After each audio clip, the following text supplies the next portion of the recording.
ಮುಂದಿನ ದಿನಗಳಲ್ಲಿ ಯಶ್ ಅವರಿಗೆ ಅಷ್ಟು ಕೋಟಿ ಬಡ್ಜೆಟ್ ಹಾಕಿ ಸಿನಿಮಾ ಮಾಡೋವಂಥವ್ರು ಹೆದರ್ತಿದ್ದಾರೆ. ಆ್ಯಕ್ಚುಲಿ ಯಶ್ ಅವ್ರು ನಾವು ಇಷ್ಟು ಬಡ್ಜೆಟ್ ಹಾಕಬೇಕಾ ಅನ್ನೋವಂಥದ್ದು, ಮುಂದೆ ಹೋಗ್ಬೇಕು ಅಪ್ರೋಚ್ ಮಾಡಿದ್ರೆ ನಮಗೇನಾದರೂ ಇವಾಗ ರೆಸ್ಪಾನ್ಸ್ ಮಾಡ್ತಾರ ಅನ್ನೋ ರೀತಿನಲ್ಲಿ. ಬಟ್ ನಿಮ್ಮ ಜೊತೆಗೆ ಇನ್ನೂ ಚೆನ್ನಾಗಿರೋವಂಥದ್ದು. ಯಶ್ ಅವ್ರು ಯಾರು ಹೆದರಬೇಡಿ, ಬಡ್ಜೆಟ್ ಹಾಕಿದ್ರೆ ವಾಪಸ್ ಬರೋದು ತಾಕತ್ತಿದ್ರೆ ಬಡ್ಜೆಟ್ ಹಾಕ್ಸೋದು ಆಯ್ತು. ಸುಮ್ಮನೆ ಬಡ್ಜೆಟ್ ಹಾಕ್ಸಲ್ಲ. ಎಷ್ಟು ಸುಮ್ಮನೆ ಬಡ್ಜೆಟ್ ಹಾಕ್ಸಲ್ಲ. ಕತೆ ಕಂಟೆಂಟು ಏನು ಹಾಕ್ತೀರಾ ಅದರ ಒಂದು ಪಟ್ಟದ್ದು ಗ್ಯಾರಂಟಿ ಎಷ್ಟಾಗ್ತದೆ. ನೀವು 1000 ಕೋಟಿ ಹಾಕಿದ್ರೆ 1,500 ಕೋಟಿ ಗ್ಯಾರಂಟಿ. ಎಷ್ಟು ಇವತ್ತು ಆ ಲೆವೆಲ್ ಇದ್ದಾರೆ. ಅವ್ರು ಬೇರೆ ಥರ ಯಾವ ಹ್ಯಾಬಿಟ್ ಇಲ್ಲ.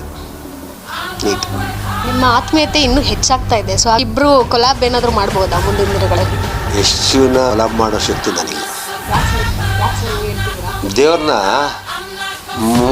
ದೂರದಿಂದ ನೋಡ್ಬೇಕು, ಮುಟ್ಟೂರು ಬರ್ತೀವಿ. ಅವ್ರು ನಮ್ಗೆ ಸಿನಿಮಾ ಮಾಡ್ತೀವಿ, ಯಾವತ್ತಿಗೆ ಮಾಡ್ತಾರೆ. ನಮ್ಗೆ ಆ ಶಕ್ತಿ ಇರ್ಬೇಕಾದ್ರೆ 500-600 ಕೋಟಿ ತಂದು ಹಾಕೋ ಶಕ್ತಿ. ಬೇರೆಗಾದ್ರೆ ಒಂದು 700-800 ಕೋಟಿ ಆಗ್ಬೋದು, 2,000 ಕೋಟಿ. ನನಗೆ ಅಟ್ಲೀಸ್ಟ್ ಸಿನಿಮಾ ಖರ್ಚು ಬೇಕಲ್ಲ. ಎಷ್ಟು ಕಾಸು ಬಿಡಿ ಆಮೇಲೆ ತೊಗೋತೀರಿ ಅಂತ ತೊಗೋತಾರೆ. ನಮ್ಗೆ ಆ ಶಕ್ತಿ 700-800 ಕೋಟಿ ಬೇಕಲ್ಲ. ಸಾಲ ಮಾಡೋದು ಧೈರ್ಯ ಬೇಕಲ್ಲ. ಸಾಲ ಮಾಡೋದು ತೀರಿಸ್ತೀನಿ, ನಮ್ಮ ಕೆಪಾಸಿಟಿ ಬೇಕಲ್ಲ. ದುಡ್ಡು ಬರ್ತದೆ, ಏನು ಬೇಕು? ತಿನ್ನೋದು 2 ಚಪಾತಿ, ವಾರಕ್ಕೊಂದಿನ 1 ಪೆಗ್ ವಿಸ್ಕಿ, 2 ಪೀಸ್ ಮುಳ್ಳೆ ತಿನ್ನೋದಕ್ಕೆ ಟೆನ್ಷನ್ ತಗೋಬೇಕಲ್ಲ.